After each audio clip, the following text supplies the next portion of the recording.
안녕하세요. 오늘도 저희 보험 뚝딱을 찾아주신 시청자 여러분들, 자, 오늘도 시청자 사연으로 한번 시작을 해보겠습니다. 제가 사연을 한번 읽어드릴게요. 안녕하세요. 전남에 살고 있는 32살 직장인 남성입니다. 몇 년 전에 취직을 했는데 회사에서 실손을 가입해 주더라고요. 알아보니 중복 보상이 안 되고 실손 보상이 양쪽으로 청구해야 한다고 하니 번거롭기도 하고, 그래서 오래된 제 실손 보험을 해지하였습니다.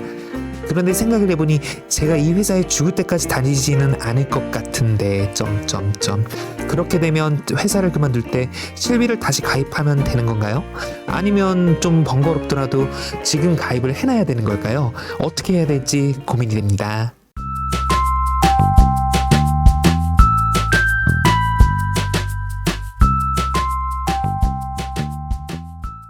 또는 내가 회사에 실비를 가입을 하고 있는데 이 실손을, 개인 실손을 그대로 유지를 해야 되는 건지, 또는 개인 실손은 없애도 되는 건지.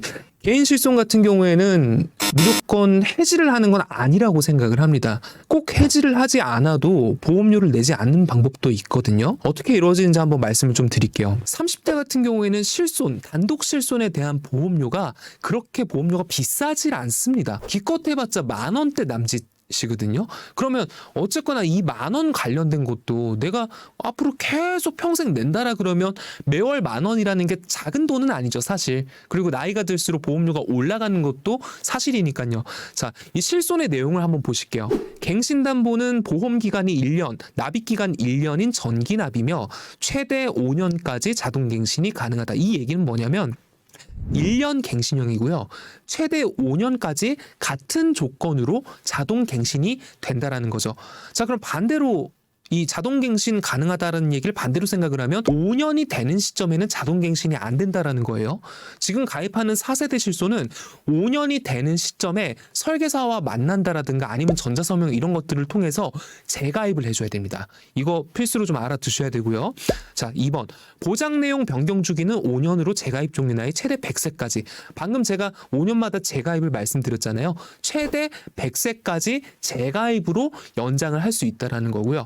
이 재가입이라는 거는 예를 들어서 내가 실손 1년마다 갱신하면서 5년 기간 이내에 내가 이거를 청구를 하시는 분들은 이거 재가입 때 문제가 있는 거 아니야? 이렇게 생각을 하시는 분들도 있겠지만 100세까지 재가입이 가능한 조건이고요. 아무리 내가 중대질환이 있었어도 이거는 보험회사에서 받아줄 수밖에 없는 조건입니다. 다만 5년 재가입이라는 거는 그 5년 재가입 시점에 실손이 지금 1세대, 2세대, 3세대, 4세대까지 변경이 됐잖아요. 그러면 4세대에서 뭐 5세대, 6세대로 갈 수도 있겠죠. 그러면 5년 재가입 시점에 변경된 실손으로 재가입을 하게 된다. 다만 내가 청구했던 이력이나 병력에 대해서는 보상받는데 제한은 없다. 이렇게 보시면 되겠습니다. 자, 3번. 의료비 수급권자인 경우에는 합계 보험료에서 실비특약의 보험료의 5%를 할인해 준다. 이건 참고만 하시면 되고요. 자, 이거 좀 중요하죠? 좀 아까 시청자분께서 질문 주신 내용인데요.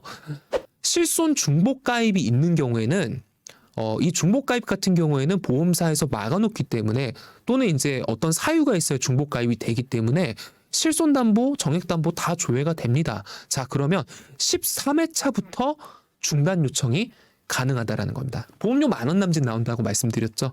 개인 실손 해지하지 마시고 10,000원씩 가입해가지고 한 13회차가 되면 한 12개월 정도 납부를 하셨을 거 아니에요. 그러면 회사 단체 실손을 가지고 있으면은 보험사에서 설계사가 조회를 하면 다 나옵니다. 그러면 개인 실손 중단을 할 수가 있습니다. 개인 실손 중단 이후에 내가 회사를 그만두거나 나중에 퇴직을 했을 때 내가 그 단체 실손도 없어지게 되겠죠. 그죠? 회사를 그만두거나 퇴직을 하게 되니까 그 없어지는 당월에 최대한 빨리 내가 중단해놨던 개인 실손을 다시 재개하시면 됩니다. 중단 기능이 있기 때문에 개인 실손은 그냥 해지를 하시면 안 된다라는 거죠. 그리고 보험료 중복 납부도 너무 걱정하지 않으셔도 된다라는 거고요. 자, 5번. 이것도 참고하실 내용인데요. 해외 출국의 경우에는 출입국 증명서 기준으로 체류 기간만큼 보험료가 환급이 가능하다. 그럼 내가 실비를 가입하고 나서 해외에 한 1년 정도 갔다 왔다 그러면 출입국 증명서를 발급을 받으시면은 내가 해외에 나갔던 기록이 다 나오잖아요. 기간까지. 그걸 토대로 해서 보험사에 제출을 하시면은 그 나간 기간 개월수만큼 보험료 환급이 가능하다라는 겁니다. 자, 그래서 32세 남성 단독 실손의료비 지금은 4세대 말씀드렸죠. 보험료 설계를 한번 해보면 물론 보험사마다 이거는 조금씩 차이는 있습니다만 그래봤자 몇백 원 차이고요. 저는 이제 모 손해보험사로 설계를 한번 해봤는데요. 4세대 실손의 담보는 상해 급여 의료비, 질병 급여 의료비, 상해 비급여, 질병 비급여 의료비, 그리고 3세대와 마찬가지로 3대 비급여 의료비가 같이 들어갑니다. 자, 그러니까 3대 비급여 의료비가 위에 있는 급여 비급여 의료비에서 빠져나와서 특약이 따로 있는 거는 3세대 실손이랑 똑같다는 얘기죠. 자, 여기서 보시면은 가입 금액은 다 5천만 원으로 동일하고 내용은 제가 뒤에 가서 말씀을 드릴게요. 보험료들을 보시면은 상해 급여 의료비는 786원, 밑으로 내려가면 3,200원, 700원, 2,600원, 그리고 2,600원 해가지고 합계 보험료가 1,143원입니다. 이 정도면은 중단도 가능한데 12개월 정도는 충분히 납부를 하실 수가 있으시겠죠. 내 실손을 중단해 놓는 조건으로 12개월 납부하고 중단할 수 있으면은 이 정도 보험료는 충분히 납부를 하셔야 된다라고 저는 생각을 합니다. 뭐 제 개인적인 생각일 수도 있겠습니다만.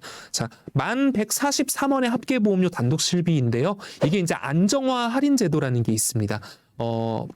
뭐 보험금 청구 이력이 이제 뭐 1, 2년 공백 기간이 있으면은 다음 갱신 때 1년 동안 안정화 할인 제도가 들어가서 실납입 보험료는 원래 보험료보다 조금 더 적게 납입을 할 수 있는 조건이라는 거죠. 대신에 이제 청구를 하게 되면은 안정화 할인 제도는 바로 빠집니다. 이거는 참고하시면 될 것 같고요. 자, 4세대 실손에서 조금 주의하셔야 될 점은 비급여 부분 할인 할증이라는 이 조건이 있습니다. 자동차 보험도 내가 사고를 많이 내서 많이 들어가면은 내게 많이 오르고 내가 매년 사고가 없었어요. 그럼 갱신하실 때마다 할인되는 게 보이시죠? 할인 할증 이 요율이 좋아지면은 내 보험료가 낮은 거고요. 그죠? 할인 할증 요율이 너무 나쁘면은 내 보험료가 엄청 높은 거잖아요. 그러니까 자동차 보험이 이런 개인 요율이 같이 도입이 되는 거였어요. 물론 전체 요율도 다 같이 들어갑니다. 자, 근데 실손은 전체 요율이었어요. 그래서 과거에 가입했던 실손들 내가 청구하지 않아도 이 실비가 엄청 많이 올라서 벌써 우리 엄마 아버지 연령 되시는 분들은 벌써 다 전환 실손이나 아니면 지금도 너무 보험료가 많이 올라서 이걸 유지해야 되나 말아야 되나 이런 고민들 되게 많으시잖아요. 그래서 4세대부터 개편이 된 게 이 비급여 관련해 가지고 할인 할증 제도를 넣었다라는 겁니다. 내용을 보시면 1에서 2단계, 3단계, 4단계, 5단계까지 있고요. 1단계 비급여예요. 비급여. 그러니까 병원에서 치료를 받으면 의료보험이 되는 급여 부분이 있고 의료보험이 안 되는 선택진료인 비급여가 있죠. 그죠? 급여 부분은 아무리 많이 받으셔도 상관이 없다라는 거예요. 비급여 부분 관련해서. 자, 비급여 부분 관련해서 내가 하나도 청구를 안 했다. 그러면은 할인이 되고요. 그리고 예를 들어서 100만 원 미만으로 내가 청구를 했다 그러면은 할인 할증이 유지가 됩니다. 다른 사람들이랑 똑같이 갱신이 된다라는 거고요. 3단계 150만 원, 100에서 150만 원까지 내가 비급여 부분을 청구를 보상을 받았다 그러면 비급여 부분 관련해 가지고 보험료가 100% 할증 2배가 된다라는 거예요. 150에서 300만 원, 150만 원을 초과해서 300만 원까지는 비급여에 대한 이 보험료가 3배, 그러니까 200% 할증이 된다라는 거고요. 5단계 비급여 부분을 내가 300만 원 이상 청구를 했다 그러면 300%, 그러니까 거의 한 4배 정도 할증이 된다고 보시면 됩니다. 이 부분은 비급여, 선택진료를 많이 받으시는 분들한테 보험료를 더 많이 부과하겠다라는 거예요. 선택진료를 잘 안 받으시는 분들은 오히려 할인을 해주겠다는 겁니다. 자, 이거는 지금 4세대 실손이 나온 지 얼마 안 돼서 21년 7월에 나왔거든요. 3년이 경과하는 시점인 24년 7월부터 이렇게 할인 할증 제도를 실행을 한다라고 합니다. 자, 오늘 제가 이 4세대 실손 관련해가지고 지금 할인 할증 제도까지 좀 말씀을 드렸죠. 이게 좀 제가 드리고 싶은 말씀, 중요한 내용들이 좀 많아서 오늘은 시간이 많지 않은 관계로 일단 여기까지 설명을 드리고요. 뒤에 이 4세대 실손 관련해가지고 조금 더 중요한 내용들이 있습니다. 이 중요한 내용들은 제가 다음 편에 조금 더 자세하게 말씀을 드리도록 하겠습니다. 감사합니다. 지금까지 보험특닥의 전종윤이었습니다.